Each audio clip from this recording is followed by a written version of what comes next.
Bonjour à tous, en direct sous le soleil, comme vous pouvez le voir, du lac du Bourdon pour la première division nationale mixte, le championnat de France. Alors ça fait 2 ans qu'on en a été privé, puisque à cause du Covid, en 2020 et en 2021, on n'a pas eu de championnat de France.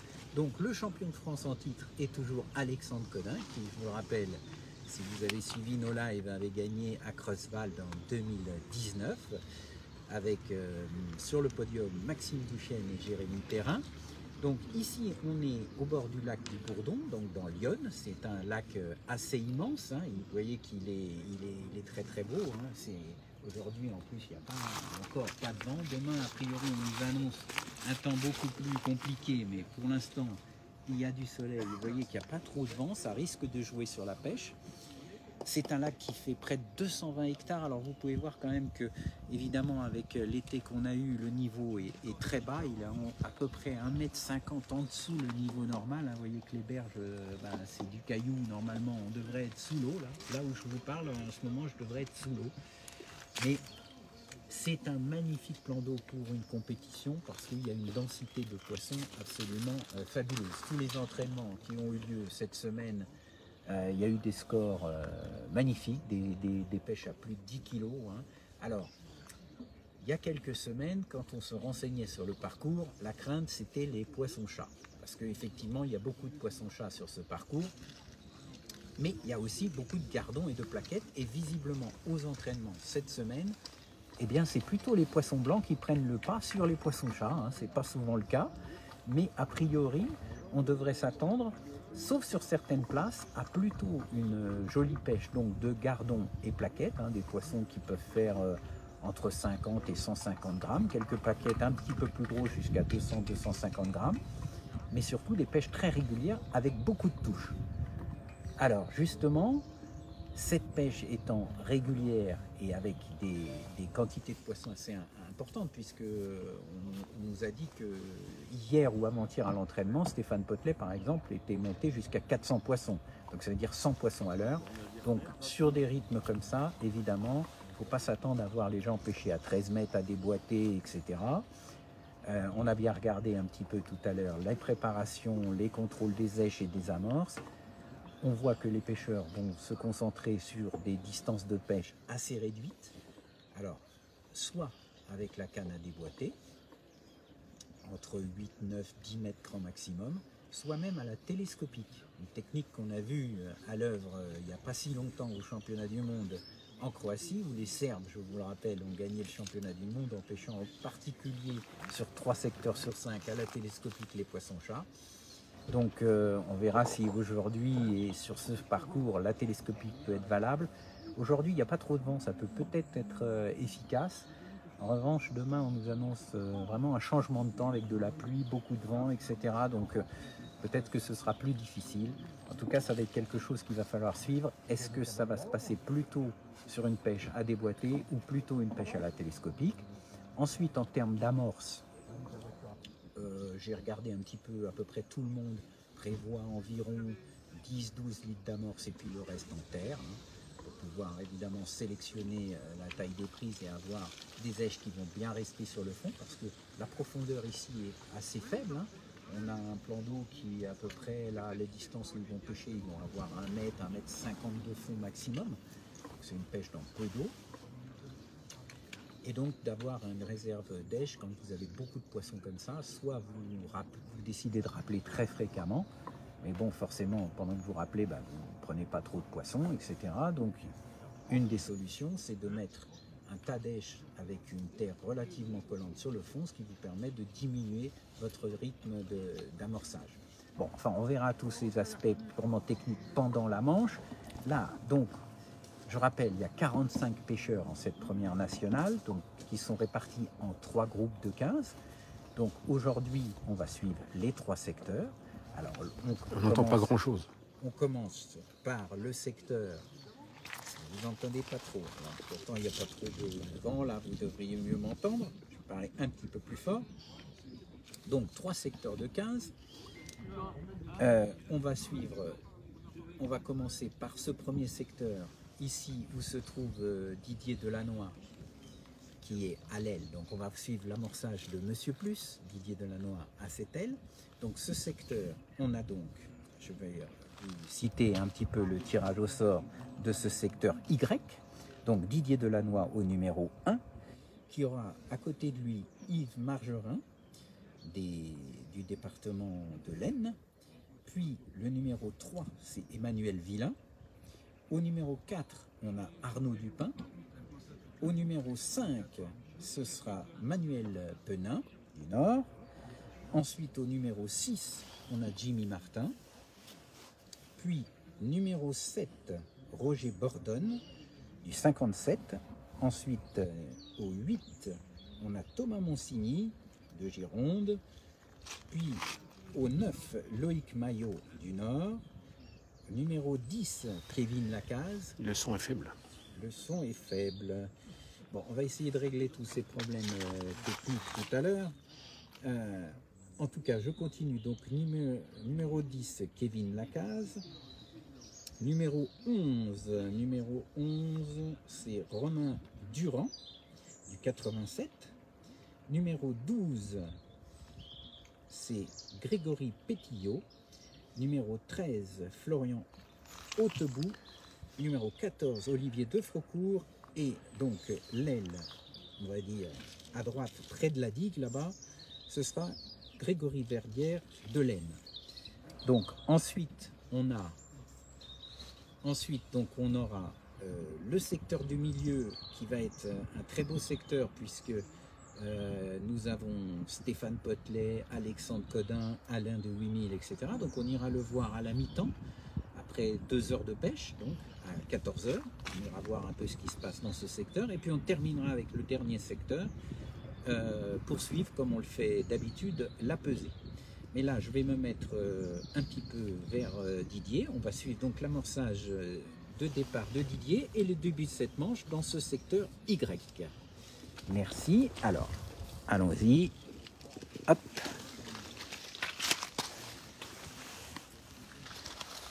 Voilà. Alors, on va se rapprocher de Didier, qui est en train de préparer cette amorce. Bonjour, bonjour à tous. Alors, vous voyez que là,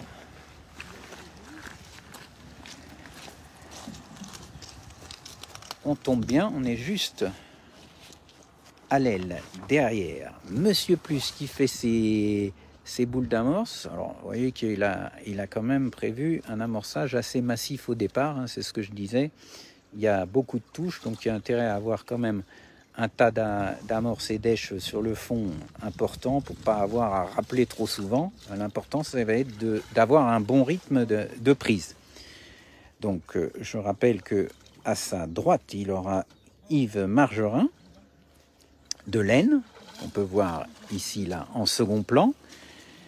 Et puis au numéro 3, ce sera Emmanuel Villain. Donc, enfin bon, de toute façon, il n'y a que les meilleurs pêcheurs français, hein, donc chaque secteur est quand même très relevé.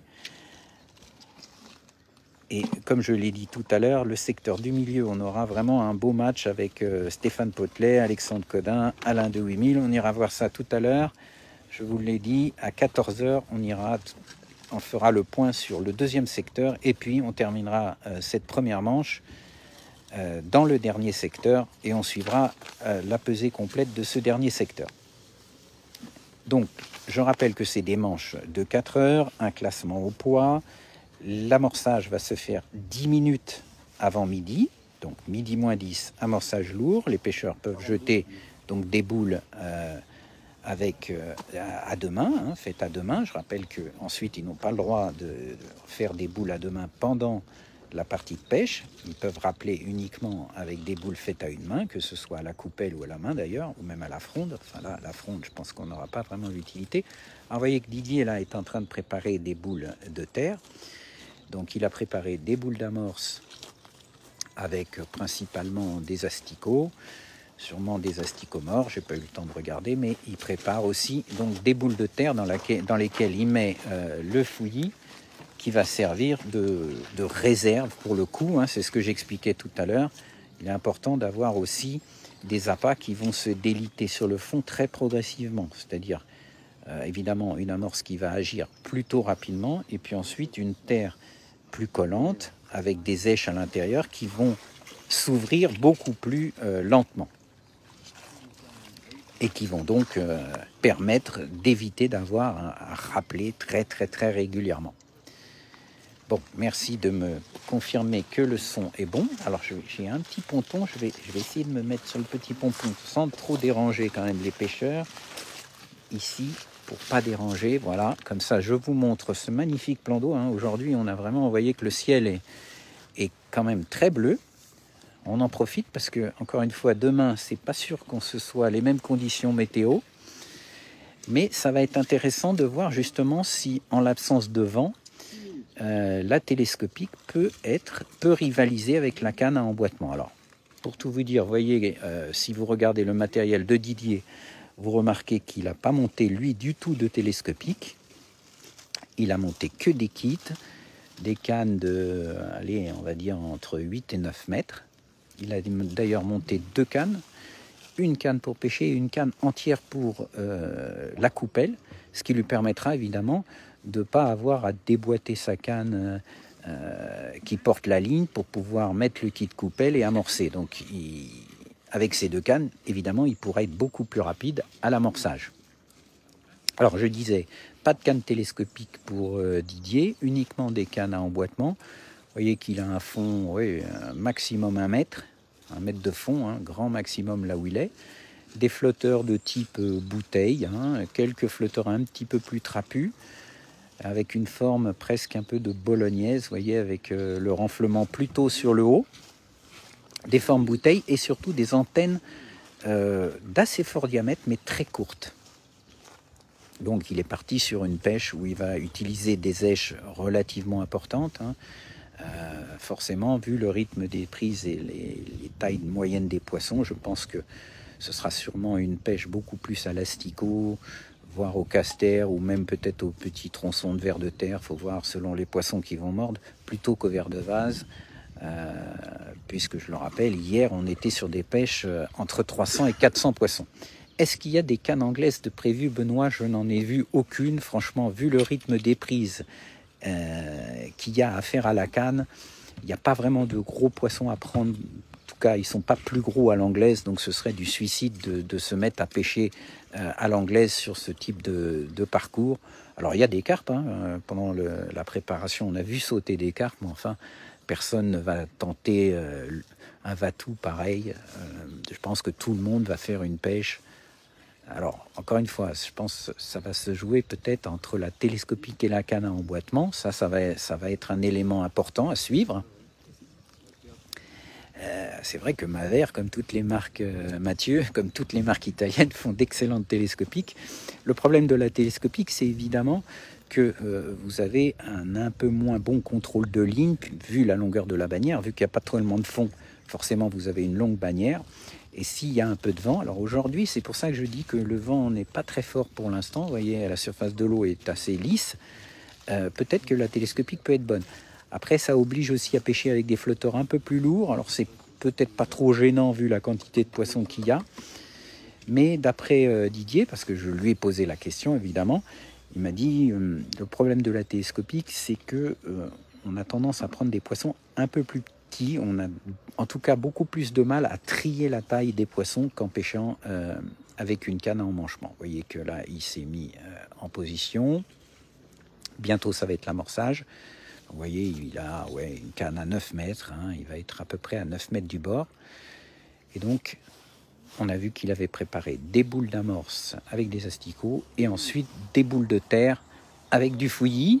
Et puis, on va suivre évidemment ce qui se passe aussi en arrière-plan avec Yves Margerin, je le rappelle, au numéro 2, au numéro 3, Emmanuel Villain, ensuite Arnaud Dupin, et puis au numéro 5, Manuel Penin, qu'il va falloir suivre aussi, très très bon pêcheur du Nord. Alors, il a eu quelques petits soucis de limbago cette semaine, il m'a dit, donc ça risque de le pénaliser sur une pêche de vitesse, mais bon, sinon, c'est un très très bon pêcheur de rapidité. Je pense que sur ce championnat, les pêcheurs efficaces et rapides seront en tête. C'est pour ça que je disais tout à l'heure que des pêcheurs comme Alexandre Codin ou Maxime Duchesne, par exemple, ou Stéphane Potelet, il va falloir les suivre de très très très près parce qu'ils apprécient particulièrement ce genre de pêche. Bonne transmission, merci Jean, donc tout fonctionne correctement. Et puis on n'a pas de pluie, on a du soleil. Et a priori, on va voir du spectacle, plein de poissons. Donc je suis vraiment heureux de vous faire partager ce championnat. La semaine prochaine, il y en aura un autre. Ce sera en Belgique, ce sera du feeder, ce sera le championnat du monde. Donc on n'a pas fini de suivre de la compétition. C'est sûr que c'est la période, hein, toujours septembre-octobre. C'est aussi les meilleures saisons de pêche. Donc c'est un peu logique qu'il y ait beaucoup de championnats. Et puis ensuite, au début novembre, vous aurez le All-Star Game. Et dans le All-Star Game, à Amiens, juste avant le CIPAC, eh bien, vous aurez Didier Delannoy, évidemment, puisqu'il n'y aura que des champions du monde. Et que je rappelle que Didier est le dernier champion du monde individuel français.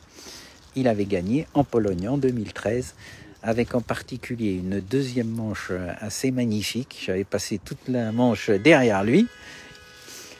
Et il avait vraiment... Alors, c'est parti. J'arrête. Voilà, amorçage de départ de Didier. Donc, vous voyez, amorçage assez massif, hein, quand même, pour voir qu'il n'y a pas beaucoup de fond. Il y a 1 mètre de fond, mais ça fait un peu comme en Croatie. On amorce quand même assez massivement au départ. C'est vrai que ça ressemble pas si mal à la Croatie, finalement, hein. Un amorçage lourd, malgré le peu de fond, parce qu'il y a beaucoup de poissons. C'est parti, vous voyez. Alors, je n'ai pas compté le nombre de boules, mais je pense qu'il y en aura moins une bonne quinzaine. Hein, on doit être à peu près à une quinzaine de boules d'amorce. Et puis donc, les boules de terre, ça, je pense qu'il va les déposer à la coupelle. Alors, vous voyez qu'il rajoute sa mini rallonge. Voilà, il remet, vous voyez, une petite, alors vraiment une petite mini rallonge, c'est même pas 50 cm, hein, c'est même moins. Et maintenant, il va mettre les boules. Ah non, et c'est pas les boules. Là, je sais pas si je peux dire ce que j'ai vu, mais enfin, vous avez dû le voir aussi dans la coupelle. Là, il y a beaucoup de casters. Donc, voilà. Donc là, il dépose des casters purs à la coupelle. Salut de Gravelines, salut Fred. Ça, c'était un beau championnat aussi, Gravelines. Bon, évidemment, en plus, les Françaises ont remporté le championnat du monde féminin, donc on en a un bon souvenir, mais en tout cas, la pêche était magnifique. Très, très régulière. Difficile, mais très régulière.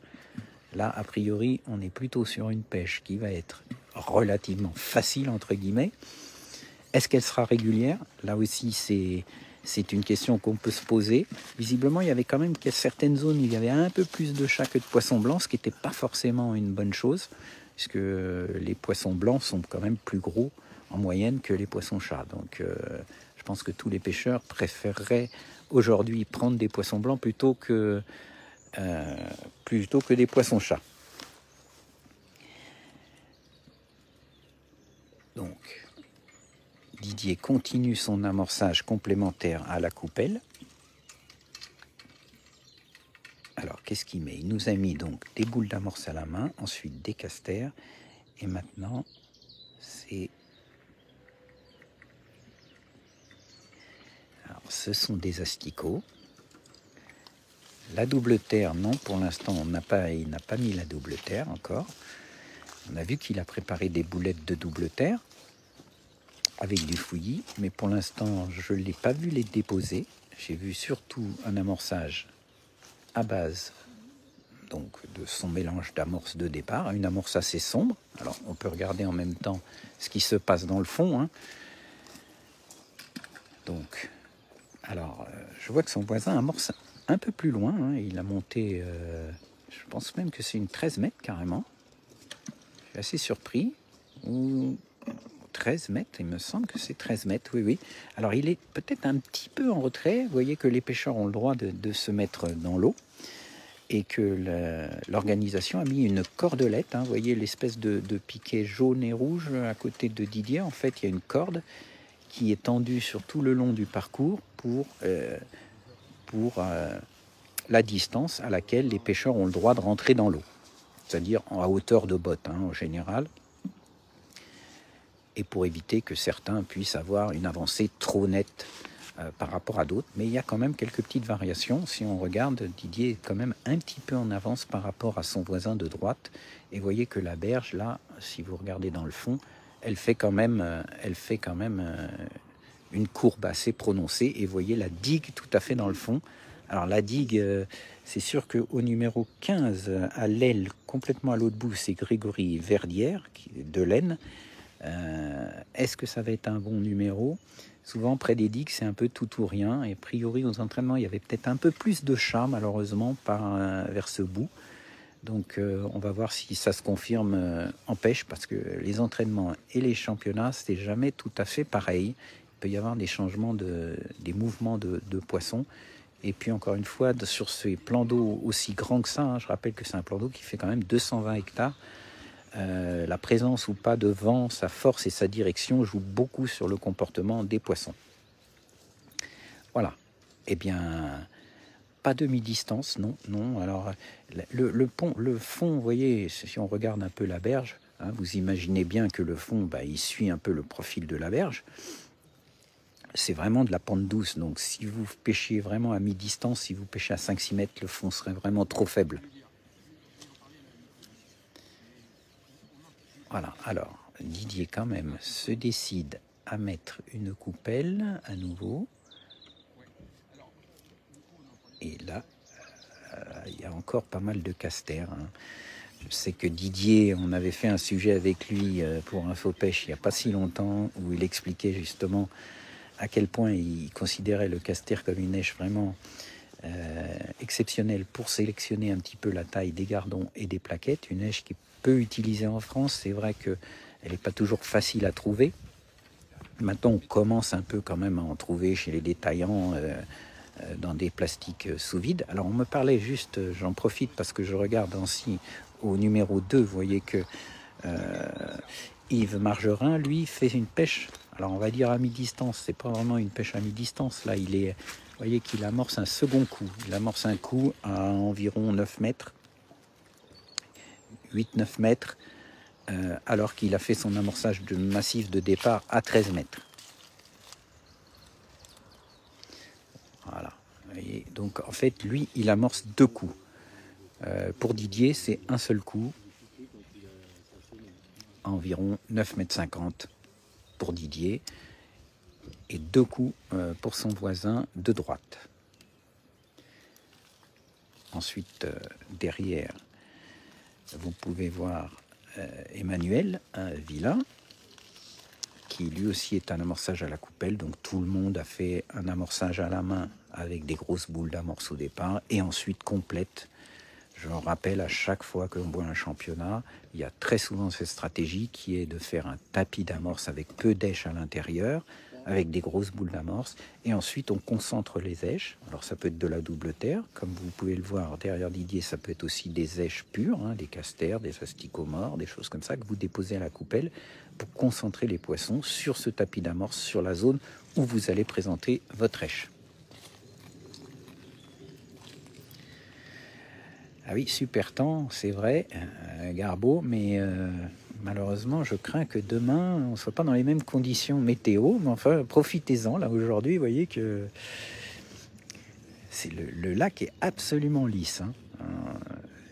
La question que je me pose, c'est est-ce que ça va vraiment favoriser les gens qui ont opté pour la télescopique? On va voir. Je vois Arnaud Dupin qui est un petit peu derrière là-bas, à 3-4 places. Enfin, il est au numéro 4, pour tout vous dire, si vous pouvez le voir. J'ai l'impression qu'il va attaquer à la télescopique, justement. Voilà, ça va bientôt démarrer. Plus que 2 minutes avant le début de ce championnat de France. Hein, je rappelle que le tenant du titre, c'est Alexandre Conin, qui l'avait remporté à Creuswald en 2019. Didier avait participé, évidemment, il s'était maintenu, il était même en position pour la gagne après 2 manches, et puis la 3e, il a tenté un peu le tout pour le tout. C'est typique de Didier, hein, c'est normal, il a été champion du monde et déjà lui-même 2 fois champion de France, donc il vise absolument la victoire, donc il n'hésite pas à prendre certains risques. Mais en tout cas, il s'était maintenu et donc il est à nouveau dans ce championnat de France première division qui, je le rappelle, réunit les 45 meilleurs pêcheurs français qui sont répartis en 3 groupes de 15. Et donc, aujourd'hui, on va regarder les 3 groupes, rassurez-vous. Aujourd'hui, on commence ici dans ce secteur Y.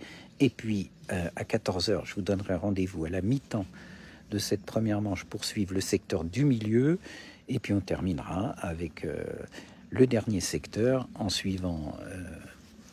alors, j'ai pas la liste, je ne peux pas vous dire quel pêcheur il y a dans le dernier secteur, mais on fera le point tout à l'heure. Et puis, on suivra surtout toute la pesée de ce dernier secteur à la fin de la manche. Donc, je reprendrai l'antenne à 15h30. Donc, les 2 prochains rendez-vous seront à 14h et à 15h30 pour la fin de cette première manche. Je rappelle que c'est donc en 3 manches, une manche par jour et tous les jours de midi à 16h. Voilà. Là, ça va vraiment bientôt démarrer. Tout le monde est en position. Et on va voir combien de temps on va attendre pour voir le premier poisson. A priori, ça devrait être rapide. C'est parti. C'est parti. Début de cette première manche du championnat de France mixte 2022. Sur le lac du Bourdon dans l'Yonne. Je le rappelle, un lac, ça y est, c'est déjà parti. Vous voyez que ça n'a pas traîné. Premier poisson pour Didier. J'ai même pas eu le temps de voir ce que c'était. Je pense que c'était un petit gardon. Un petit gardon, c'est ça. Et si vous regardez en deuxième plan, c'est la même chose. Tout le monde a du poisson. Un joli poisson pour Emmanuel Villain aussi. Donc, vous voyez que c'est parti sur les chapeaux de roue. Et ça risque d'être comme ça pendant 4 heures. Là, c'est du spectacle. C'est ça qu'on veut voir dans des championnats. Une jolie plaquette. Alors, avec Didier, ça risque de voler. Il a préparé l'épuisette, vous voyez, posée à gauche sur sa tablette. Je pense qu'il ne va pas beaucoup l'utiliser. Il a une technique, si vous regardez bien, la manière dont il sort les poissons, vous voyez que ça tourne vraiment bien. Et quand il a des beaux poissons, il a une manière de les ramener pour les sortir justement sans sortir l'épuisette, mais sans prendre de risque de les décrocher, qui est assez spécifique. On va voir s'il retouche une petite plaquette. Vous verrez ce mouvement un petit peu circulaire. Il amène le poisson en surface et il lui fait faire une sorte de demi-cercle avant de le sortir de l'eau. Voilà, et hop, il l'amène comme ça. Très joli gardon. C'est parti vraiment très très très fort. Parce que là, c'est pas des petits poissons. Vous voyez qu'il ne change pas d'èche, hein, il n'est pas ouvert de vase. Là, il doit être à l'asticot. C'est parti vraiment très très fort. Alors, je mets un petit peu l'image pour que vous voyez aussi ce qui se passe derrière, mais c'est assez impressionnant, le rythme des touches sur un lac aussi grand que ça, quoi. Sur 220 hectares, une telle densité de poissons. Vous imaginez bien qu'il y a du poisson ici, mais forcément en face ou à 2 km plus loin, il y aura autant de poissons. Donc c'est vraiment un site de pêche magnifique. On a de la chance en France quand même d'avoir des beaux parcours. Alors ça, c'est un chat. Il y a quand même quelques petits chats. Vous voyez qu'ils sont assez petits par rapport aux gardons et aux plaquettes qu'on a pu voir prendre en tout début. Ah oui, Jackie, c'est très plaisant, ça c'est tout à fait d'accord, c'est très plaisant de voir un site, et puis même pour les pêcheurs d'abord, parce que c'est régulier, a priori il y a du poisson vraiment sur toutes les places, ils peuvent pêcher dans l'eau, la plupart des pêcheurs aiment beaucoup ce type de configuration, il n'y a pas d'obstacle, il n'y a rien, on est dans le milieu, on peut pêcher efficacement, rapidement. Là j'ai l'impression qu'il y a peut-être un petit peu de chat qui commence à rentrer sur la place. Je pense que vraiment, ça va être une des clés. Essayez paradoxalement d'éviter de prendre ces petits poissons-chats pour se concentrer sur les gardons et les plaquettes. Parce qu'on a vu qu'ils étaient quand même d'assez belle taille. Hein. Didier a monté un gardon qui devait bien faire dans les 100 grammes tout à l'heure. Et une jolie plaquette, là, c'est pas vilain non plus. C'est pas vilain du tout. Vous voyez, élastique sort très très bien. C'est un latex, ça. Vous voyez, sa technique pour monter le poisson. Ouais, une jolie plaquette en effet. Alors, Ah bah, hop, il la ramasse. Mais il veut vraiment pas utiliser l'épuisette, Didier. Il faudra vraiment que ce soit du gros. C'est aussi l'avantage d'être dans l'eau. Vous avez juste à vous baisser pour ramasser le poisson sans utiliser l'épuisette. Alors, je vous montre un petit peu aussi quand même ce qui se passe un petit peu derrière. On va remonter peut-être un petit peu ce secteur. Je vais vous faire suivre un peu d'autres pêcheurs. En tout cas, c'est très très bien parti pour notre Monsieur Plus. J'en profite pour vous remercier d'être si nombreux à suivre les dernières vidéos qu'on a pu faire avec lui sur les composants d'amorce et les recettes d'amorce sur notre chaîne YouTube Infopêche. Donc n'hésitez pas à y aller, à vous abonner à cette chaîne. Vous verrez, on en a pas mal sous le coude. Et si quelqu'un connaît bien les amorces, c'est bien Didier. Donc on va continuer à suivre un petit peu ce secteur. Alors, je ne sais pas si je vais quand même essayer de me faufiler un petit peu sous le... Ici, voilà. Alors, je vais rester en arrière quand même, je ne vais pas trop aller déranger les pêcheurs. Mais on a donc ici, je l'ai dit, Yves Margerin de l'Aisne, qui donc attaque sur son coup. Vous voyez, lui, il a amorcé à 13 mètres, mais là, il commence sur le coup intermédiaire. Donc, je pense qu'il a amorcé un deuxième coup au large au cas où les poissons se mettent à reculer. Ça peut arriver quand même, c'est 4 heures de pêche. Donc, souvent, les poissons mordent très très bien au départ. Et puis, à force quand même d'être pris et repris, ils ont tendance à reculer légèrement. Donc, c'est peut-être pour ça qu'il a amorcé un deuxième coup au large. Mais avec le risque quand même de bloquer du poisson qui risque de mettre plus de temps à rentrer sur son coup au bord. C'est une stratégie, en tout cas.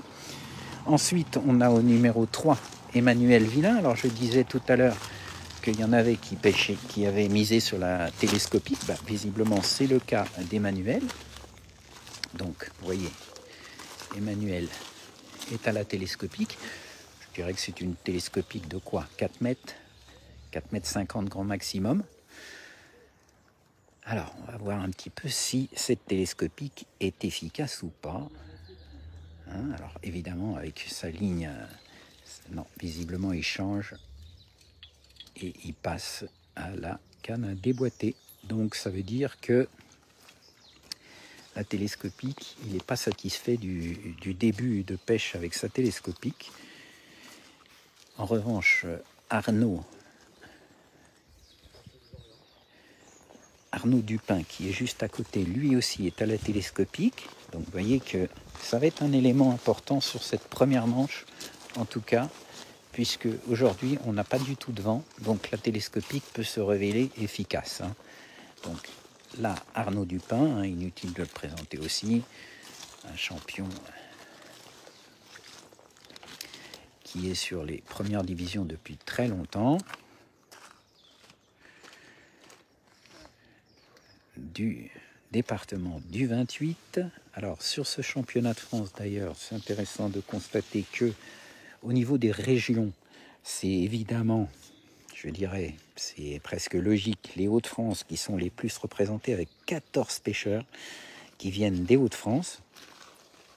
Et puis ensuite, on a le centre Val-de-Loire, donc dont fait partie évidemment le département du 28, avec 8 représentants, à égalité avec la Nouvelle-Aquitaine, là où on retrouve Stéphane Potelet en particulier, mais aussi Damien Lemdani, Thomas Monsigny, Kevin et Florian Lacaze, etc. Donc beaucoup de très bons pêcheurs licenciés en Gironde. Donc, si on calcule, ça fait quand même 14 pêcheurs des Hauts-de-France, plus 8 du centre Val-de-Loire, plus 8 de Nouvelle-Aquitaine. Ça vous fait 30 pêcheurs avec 3 grandes régions sur 45 qui réunissent donc 30 pêcheurs sur 45. Donc, c'est quand même les régions phares. Si on compare, par exemple, Didier, qui est de l'Île-de-France, est le seul représentant de l'Île-de-France. C'est une région qui, pourtant, a été très très longtemps à la pointe en pêche de compétition, à la région parisienne. On se souvient quand même que des pêcheurs comme Didier Guessard, Bernard Bodino, et puis plus anciens, Guy Hébert, Jacques Morzière, mais même Jean-Pierre Foujas a commencé en région parisienne. Et puis maintenant, malheureusement, la région parisienne, la pêche de compétition a beaucoup baissé, et on n'a donc plus qu'un seul représentant qui est Didier Delannoy. Alors, on va continuer sur ce secteur. Ensuite, on a Manuel, donc Manuel Pénin, évidemment des Hauts-de-France.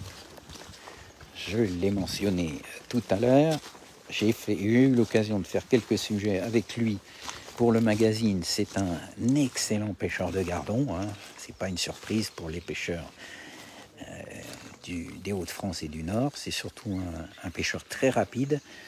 Alors, je vous l'ai dit, il a eu quelques soucis de dos, donc il a dû se faire des infiltrations, ce qui n'est pas forcément la meilleure chose sur ce genre de pêche. Oui, le 87, Roland, oui, évidemment, dans la Nouvelle-Aquitaine, il y a la Gironde, mais il y a évidemment le 87, avec Nicolas Vergniaud, Stéphane Potelet, Romain Durand, Pierre-Louis Renaud aussi, qui est du 87. Donc oui, il y a quand même aussi beaucoup de pêcheurs de cette région, de ce département. La Haute-Vienne. Alors, Manu, là, il a l'air d'être plutôt avec des poissons-chats, malheureusement. Parce que vous avez vu que les poissons-chats sont quand même pas très gros, je dirais peut-être une vingtaine de grammes, alors que vous avez pu voir avec Didier que comme c'est des gardons ou des plaquettes, tout de suite on est là au-dessus de 80 grammes. On est plutôt sur du poisson de 100-200 grammes. Donc évidemment, il vaut mieux prendre les poissons blancs. Alors là, on est derrière Jimmy Martin, qu'on a vu il n'y a pas si longtemps au championnat du monde en Croatie, même s'il avait été remplaçant finalement sur ce championnat du monde, donc un membre de l'équipe de France. Il porte d'ailleurs le t-shirt France, et lui aussi a décidé de pêcher à la grande canne. Alors, il pêche relativement loin, et ici on pêche un peu plus loin que là où se trouve Didier. Alors évidemment Didier il a une aile, donc forcément quand vous avez une aile vous pouvez vous permettre de pêcher peut-être un peu plus court.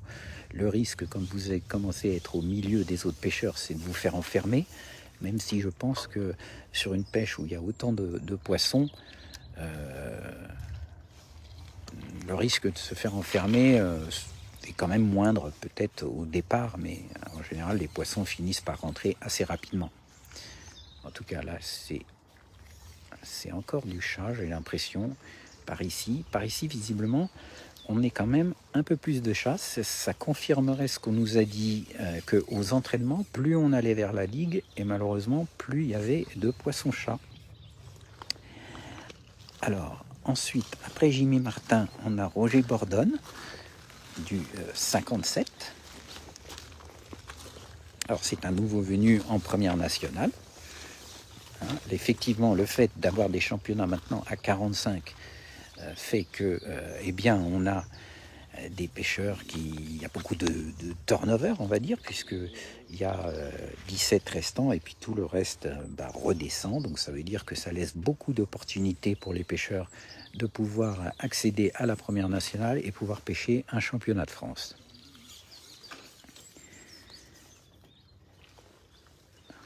Alors ensuite, on va continuer tranquillement notre petit tour. Et on arrive derrière Thomas Monsigny. Alors, la famille Monsigny est quand même très connue dans le monde de la compétition. Ils ont tous pêché en équipe de France dans les catégories jeunes avec le frère Léo. Donc, excellent pêcheur, évidemment. Mais enfin, encore une fois, on est ici dans l'élite de la pêche nationale. Donc, je vais un peu me répéter si à chaque fois que je passe derrière quelqu'un, je dis que c'est un bon pêcheur, c'est une évidence. Vous voyez, encore un poisson-chat. Donc, on est quand même ici sur plus de poissons-chats que sur la gauche du secteur, même si je viens de voir encore une plaquette de prise ici tout de suite à gauche. Donc, Thomas Monsigny. Ensuite, on a Loïc Maillot du Nord également. Là aussi, c'est un nouveau venu en première nationale. Il est monté. Donc vous voyez qu'on se rapproche de cette fameuse digue. Alors il n'y a pas plus de fond, hein, c'est la même profondeur ici, on peut le voir que là où se trouve Didier. Donc il n'y a pas de différence de fond. En revanche, a priori, il y aurait un peu plus de poissons-chats sur cette zone à suivre. En tout cas, à côté, on a Kevin Lacaze. Donc là, c'est pareil. La famille Lacaze, les deux frères sont bien connus. Ah, là, on est sur du poisson blanc. Alors, vous voyez que lui, il a une technique un peu particulière. C'est-à-dire qu'il pêche à déboîter. Ricky, c'est où? Alors, c'est dans l'Yonne, sur le lac du Bourdon. Un lac, donc je l'ai déjà dit, de 220 hectares, très très poissonneux, avec beaucoup de poissons-chats, mais surtout beaucoup de poissons blancs, beaucoup de gardons, beaucoup de plaquettes. Et donc là, on est sur le premier secteur, donc vous pouvez le voir sur la droite, près de la digue. Et on suit donc, en ce moment, donc Kevin Lacaze en action. Donc comme je disais, il a une technique un peu particulière, c'est que quand il monte un poisson, il ne déboîte pas forcément la canne, hein, pour gagner du temps. On peut effectivement, simplement en soulevant la canne, puisqu'il ne pêche pas très loin. Ah bah là, justement, il pêchait, vous voyez, à 8 mètres, lui aussi a dû faire 2 coups, et il repasse plus au large. Donc contrairement à ce qu'on a pu voir de Didier Delannoy, qui a fait un seul coup, je vois que quand même beaucoup de pêcheurs ont choisi 2 distances de pêche. Une distance de pêche autour des maximums, 13 mètres, et puis une distance, on va dire, pas mi-distance, parce que c'est plutôt 8-9 mètres. Vous voyez, alors, vous voyez, Kevin, un joli poisson, là, qu'est-ce que c'est? Est-ce que c'est une plaquette? Oui, ça m'a l'air d'être une plaquette, voilà. Alors, vous voyez que lui, il utilise l'épuisette, hein, c'est pas forcément le même type de ligne ni d'hameçon que Didier. Hein. Didier, c'est un pêcheur que je connais forcément très très bien. Je peux vous dire qu'il m'a montré sa boîte de bas de ligne posée sur sa tablette latérale. Il n'y a pas vraiment de petits hameçons. Aujourd'hui, il est parti pour un peu tout ou rien. C'est un peu la stratégie souvent de Didier. Alors, on va continuer. Donc là, on était derrière Kevin. Et maintenant, on est à quel numéro? Là, je me suis un peu perdu. Donc, on est au numéro 11. Oui, c'est Romain Durand. C'est bien ça. Romain Durand, donc du 87, qui lui, donc, pêche relativement court, vous voyez. À la distance de pêche, ça va être déterminant. Hein, sur des pêches aussi rapides avec beaucoup de touches. Évidemment, plus vous pêchez près, plus vous pouvez espérer aller vite, mais plus vous avez des risques de trous, de moments sans touche, etc. C'est le choix et il est difficile. D'où l'idée de certains d'amorcer 2 coups. Alors, il faut savoir aussi que sur ce parcours, il y a beaucoup de carnassiers. Hein, forcément, ils ont beaucoup de proies pour se gaver, mais il y a énormément de brochets et de perches. Hein. Lors des entraînements, il y a eu des perches jusqu'à 1 kg d'attrapés. Il y a eu surtout beaucoup de pêcheurs qui se sont retrouvés en voulant monter un gardon attaqué par un brochet. Donc ça peut aussi venir perturber les coups. Donc, ça peut jouer quelque chose. Hein. Ça peut venir vraiment... si vous avez un brochet qui s'installe sur votre place et que pendant un quart d'heure, 20 minutes, vous n'avez plus de touche, vous aurez beaucoup de mal à rattraper votre retard quand on est sur des pêches où il y a des rythmes de touche comme ça. Hein. Donc, Romain Durand, je disais. Ensuite, on a Grégory Pétillot, du 37.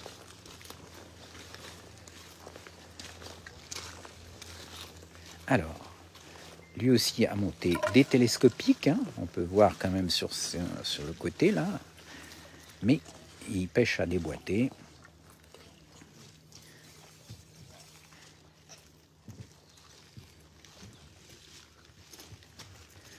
Alors, Greg Verdière, on me demande où est Greg Verdière, je ne sais pas, je le vois pas. Écoutez, de toute façon, on va faire tous les secteurs. Hein. Comme je l'ai dit, on commence ici le début de cette manche dans ce secteur Y près de la digue. Et puis, on va aller jusqu'au bout du secteur. Ensuite, on fera une petite pause. Vous aurez le temps d'aller vous restaurer. Et puis nous aussi, on trouvera un petit sandwich. Mais surtout, on va essayer de voir un peu ce qui se passe. Et on va se rendre dans le secteur du milieu où je rappelle qu'il va y avoir une belle bagarre parce que Je sais qu'il y a Alain de Wimille avec Stéphane Potelet et Alexandre Codin qui sont dans ce secteur, donc il va y avoir sûrement vraiment une belle bagarre. C'est des pêcheurs particulièrement à l'aise sur des pêches rapides, donc ça va être sûrement excitant à voir. Donc ça, ce sera tout à l'heure à 14h, et puis ensuite à 15h30, 15h40 maximum, on fera la fin de la manche dans le dernier secteur, et puis on suivra la pesée de ce dernier secteur. Donc on est ensemble de toute façon au moins jusqu'à 16h30, 17h, puisque la fin de la manche sera à 16h, mais qu'on suivra la pesée, et que vu la quantité de poissons, même s'il n'y a que 15 pêcheurs, ça risque de prendre au minimum une bonne demi-heure. Et puis évidemment, on sera en ligne demain et dimanche pour la conclusion de ce championnat de France, puisque je rappelle que c'est un championnat qui se déroule en 3 manches. Bien, alors on continue maintenant. On va arriver au numéro 13 avec Florian Hautebout de la Somme. La Somme, la région d'Amiens. Je vous rappelle que on va tous se retrouver, en tout cas tous les passionnés de pêche au cou, ceux qui pourront, ceux qui seront libres pour venir sur ce SIPAC à Amiens le 5 et 6 novembre prochain. C'est vraiment un événement à ne pas manquer. Le grand hall est déjà rempli, il y aura beaucoup d'exposants, beaucoup d'animations, des tombolas, des jeux, des conférences avec les champions, vous pourrez leur poser des questions directement. Et puis le vendredi 4 novembre, il y aura la compétition All-Star Game, uniquement avec des champions du monde, 24 pêcheurs exceptionnels venus de France, de Belgique, d'Angleterre, de Hongrie, d'Italie, vraiment du beau spectacle. Surtout que ce sera dans la Somme, en plein centre-ville d'Amiens, et là aussi, il y a beaucoup de poissons. Alors c'est une pêche de rivière, c'est autre chose, mais vous verrez qu'il y aura vraiment beaucoup de poissons, et toutes les techniques sont autorisées. Donc vous pourrez voir aussi bien de la grande canne que du feeder, voire de la bolognaise. Bref, en tout cas, on est ici toujours sur cette première manche du championnat de France 2022, derrière Florian Hautebout de la Somme, et puis à côté, on a Olivier de Frocourt. Alors, lui, c'est pareil, on ne le présente plus. Il est aussi bon, je dirais, à la grande canne, puisqu'il fait partie de la première nationale coup, qu'au feeder, puisqu'il a fait aussi des championnats du monde en club feeder. Donc vraiment, pêcheur excessivement complet. C'est une tendance quand même. Les plus jeunes générations, je dirais, sont des pêcheurs qui sont très polyvalents aujourd'hui. On le voit avec des Alexandre Codin, des Maxime Duchesne, etc. Ils sont aussi à l'aise à la grande canne qu'au moulinet. Alors pour le feeder, c'est vrai qu'il y a encore une séparation chez pas mal de champions. Il y a beaucoup de pêcheurs au cou qui hésitent à se mettre au feeder. D'ailleurs, il y a quasiment aucun pêcheur qui fait la première nationale au cou et la première nationale feeder. C'est un peu dommage. Mais en tout cas, il y a beaucoup plus de polyvalence qu'il y a 20 ou 30 ans. C'est-à-dire que s'il faut pêcher à l'anglaise ou à la bolognaise, s'il faut pêcher à l'astic au collet, eh bien les jeunes générations sont beaucoup plus à l'aise, y compris sur les pêches de carpe d'ailleurs, que par le passé où la tendance quand même était d'avoir des pêcheurs français qui étaient presque exclusivement des spécialistes de la pêche aux fruits, vers de vase, à la grande canne, des pêches techniques. Donc, Olivier de Frocourt, vous voyez, qui rappelle beaucoup plus court là, que où il pêche. Et puis, on va terminer ce secteur avec donc l'aide Grégory Verdière. On me demandait, le voilà. C'est donc la seconde aile. On a vu que c'était Didier Delannoy qui était au numéro 1 et que maintenant, on est donc derrière Grégory au numéro 15. Donc, vous voyez, il est du côté de la digue. Il n'y a que des Frocourt. Oui, c'est ça, exactement, Mathieu. C'est un peu dommage, mais je pense que ça changera. Les mentalités évoluent assez rapidement, finalement. Alors, on va voir ce que ça donne. Je viens de le voir épuiser une jolie brème. Donc, on va voir si lui, comme Didier Delannoy, il est plutôt sur du poisson blanc. On nous avait dit que cette zone était quand même... Vous voyez que c'est aussi du poisson blanc. Là, c'était un gardon. Donc, a priori, il y a quand même du poisson blanc par là. On nous avait dit que plus on allait vers la digue, plus c'était du poisson-chat. Ça n'a pas l'air d'être vraiment le cas. Donc on va regarder Grégory un petit peu en action. Absolument, merci Bruno de la précision. Du feeder, du mix, du moulinet, du championnat du monde des clubs. C'est vrai qu'il y avait aussi le coup et le feeder. Un sacré champion. Vous voyez, poisson blanc, là, Grégory aussi. Hein. Je dirais que sur ce qu'on a pu voir sur ces 20 premières minutes, c'est les deux ailes qui sont très bien parties, avec Didier Delannoy qui avait un rythme de prise assez impressionnant et des poissons blancs. Donc c'est vraiment les poissons qu'il faut attraper, parce que vous avez vu que les poissons-chats sont plutôt petits. Et là donc Grégory Verlière qui vient de prendre en à peine 5 minutes 2 jolies plaquettes. Donc pour l'instant je dirais qu'on a l'air d'avoir une domination des deux ailes. Le milieu peut-être un peu plus difficile et surtout avec un peu plus de chat. Donc les poissons blancs pour l'instant arrivent par les ailes, on va dire. Mais c'est 4 heures de pêche et il se peut que les poissons blancs petit à petit progressent et rentrent sur les coups du milieu. On est loin d'être au dénouement, c'est encore que la première demi-heure de pêche et il peut se passer énormément de choses. Vous voyez que là il est sur une pêche, je dirais à 9,50 m, hein. Peut-être 11 même, 11 mètres, 9,50, 11 mètres. Alors là c'est un chat, vous voyez que la taille des chats est quand même beaucoup plus petite, donc il va falloir absolument les éviter si possible.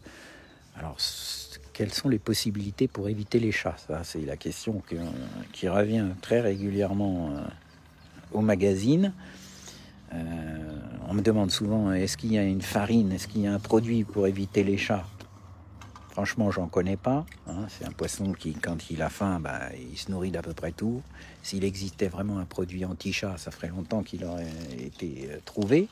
En revanche, c'est plutôt dans le mode d'amorçage et puis surtout dans le réglage de votre ligne que vous pouvez essayer de les éviter en pêchant particulièrement un petit peu au-dessus du fond, parce que c'est un poisson plutôt sur le fond. Vous voyez, encore un poisson blanc en tout cas pour Grégory, et c'est encore une jolie plaquette. Donc là, forcément, il est en train de marquer des points. C'est un bon début de manche pour Grégory. Et pour Didier Delannoy, les pêcheurs pêchent-ils à fond ou entre deux eaux? Eh bien là, ils pêchent sur le fond ou décollé. Hein. Donc c'est ce que je disais, pour éviter les chats, forcément ils doivent pêcher légèrement décollé ou à ras du fond. Parce que si vous faites traîner lèche sur le fond, vous avez quand même plus de chances de prendre des poissons-chats, alors que gardons et plaquettes mordent très bien à ras du fond, voire décollés 2-3 cm.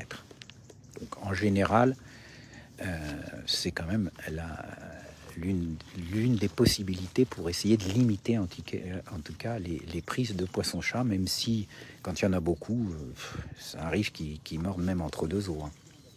Une autre solution est d'agréner régulièrement, mais sur une et de pêcher donc avec une ligne très souple qui descend lentement à travers la couche d'eau. Mais sur une pêche de vitesse comme on a ici, ce serait pas très efficace de pratiquer cette pêche. Voilà. Y en a-t-il qui pêchent très court, Philippe? Non. Très court, encore une fois, vous voyez que le fond, si vous regardez quand même la bordure ici, vous voyez que ça descend vraiment en pente très douce. Donc si vous pêchez la bordure, mettons à 4 mètres, vous n'allez vraiment pas avoir assez de fond. Même si l'eau n'est pas spécialement claire, je doute que vous puissiez amener une grosse densité de poissons dans si peu d'eau. Donc il faut quand même aller au moins à 8-9 mètres pour toucher un peu de poissons de plus belle taille. Je vois d'ailleurs au second plan que notre ami Monsigny a pris aussi 2 belles brèmes coup sur coup. Là, on peut le voir un petit peu derrière au second plan, à 2 places, hein, tout de suite à côté de... Tout de suite à 2 places d'Olivier, de Frocourt. Il vient de prendre 2 plaquettes. Donc ici, vous voyez, comme quoi les infos des entraînements ne sont pas toujours vérifiées. On nous avait dit, plus tu vas aller près de la digue, plus il va y avoir poisson-chat. Et en fait, les poissons-chats, pour moi, pour l'instant, ils ont l'air plutôt d'être dans le milieu du parcours. Et vous voyez que sur les côtés, on est plutôt sur du poisson blanc.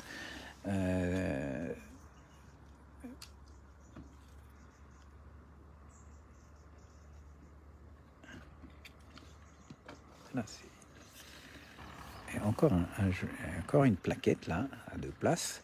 Je me suis trompé d'ailleurs, c'est Florian Hautebout qui prend du poisson blanc. Thomas, il est beaucoup plus loin.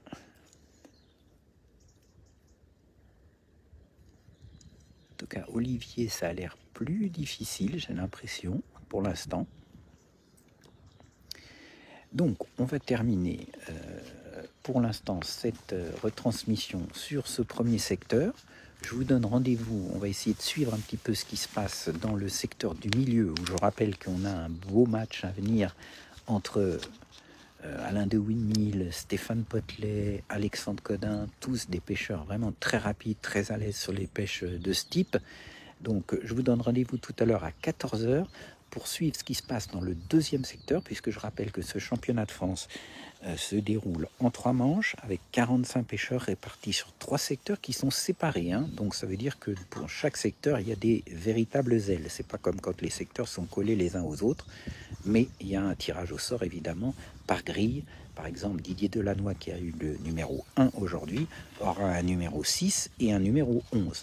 Donc tout est fait pour essayer d'atténuer la chance, le facteur chance à la pêche, même si il existera toujours. On aura beau faire, il y aura toujours cette partie, mais en tout cas, grâce aux grilles de tirage au sort, si vous avez une aile à une manche, vous aurez un numéro 6, c'est-à-dire, on va dire, un numéro du milieu et un numéro 11 pour les manches suivantes. Voilà, écoutez, je vous donne rendez-vous tout à l'heure à 14 h. Je vous souhaite bon appétit si vous allez vous restaurer. Et puis, on se retrouve tout à l'heure dans le second secteur à 14 h. Merci à tous.